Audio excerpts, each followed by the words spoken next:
Okay, what we have here is approximately a 1980 Ford 1900 three-cylinder diesel tractor. This would be on the large size for hobby or small size for farm.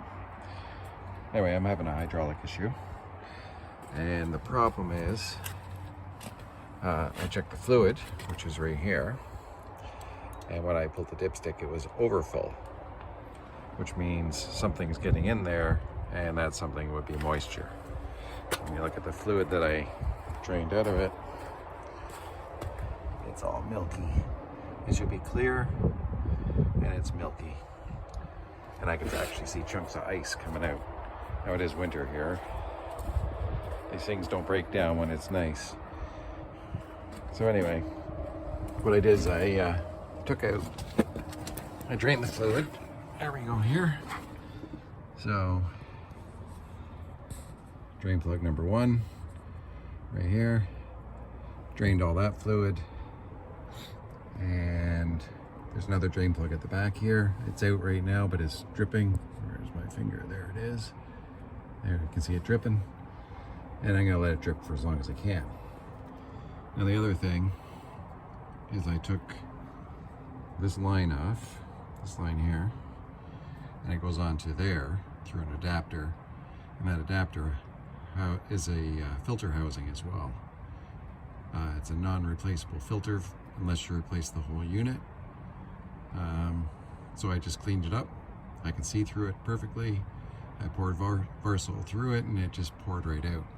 So I know it's good and clean. So anyway, that was all iced up as well with watery fluid. So, well, have a look at that filter. Here it is here. And it goes through this bolt.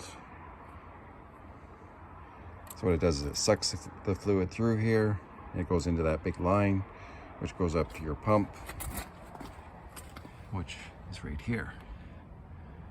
That's your pump. And so I actually loosen this off right here, this bit, this bolt, and just so I can swivel that line down. All right, so we'll get it back together. All right, so I put that filter in, tighten these bolts up. Someone asked me once about torquing sequence.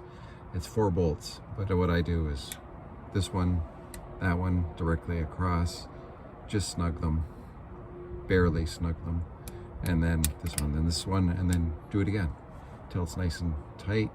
You don't have to be Hercules when you're tightening this thing. Just tighten it up so it's nice and snug.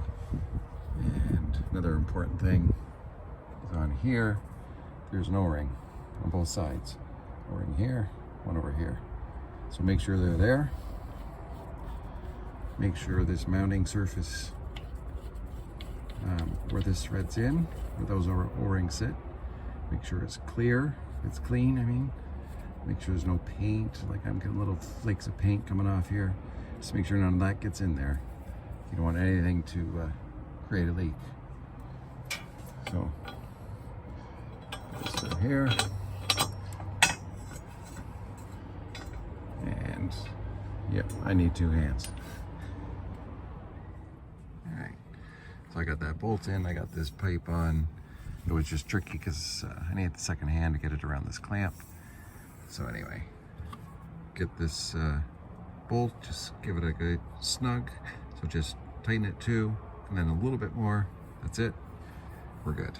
Give it a wipe down, and we'll get that back drain plug in, and then we'll start topping it up. All right, here we are at the bottom of the drain pan here. That's water. It's frozen water. The oil won't freeze, but the water will. So you can see it all in there, eh? This is the bottom of the drain bucket as I'm pouring away the fluid. All right, so we'll tighten up this clamp that holds the 2 lines here, and we'll also tighten up the other end of this line, which we loosened so it could drop a bit. So there's O-rings in there. Possibility you may create a leak. Just keep your eye on it. I'm sure it'll be fine. But don't forget to check it afterwards. All right, tighten that up. So here's where we got to fill it, right here. So we'll pull that cap out, we'll put the funnel in it. And then I've got another funnel to redirect it. I use 2 buckets because one bucket's pretty heavy. You fill the other bucket half full. It's easier to pour in. It's that simple. All right. So the fluid on the dipstick's not always easy to see. So here, I'll just pull it out, the dipstick here. And this is what I do. Stick my finger, and then I just see how much it comes up on my finger. So let's do it again. You can see that it's just a little bit above the red mark on the dipstick. It's right there. So I'm good with that. Now the next question is, where's the water getting in? And that is a good question. I looked around, I checked the cap really well to make sure there's no cracks or anything. I didn't have a gasket, so I flipped the gasket over, made sure it was really clean in there. The other possibility that I'm thinking is the shifter boots, maybe. Moisture is getting in under here while it's sitting in the snow. So I'm going to cover it over and hope no more moisture gets in there. All right, that's it. Got great hydraulics and ready for the snow. All right, like, share, subscribe. Thank you. Bye.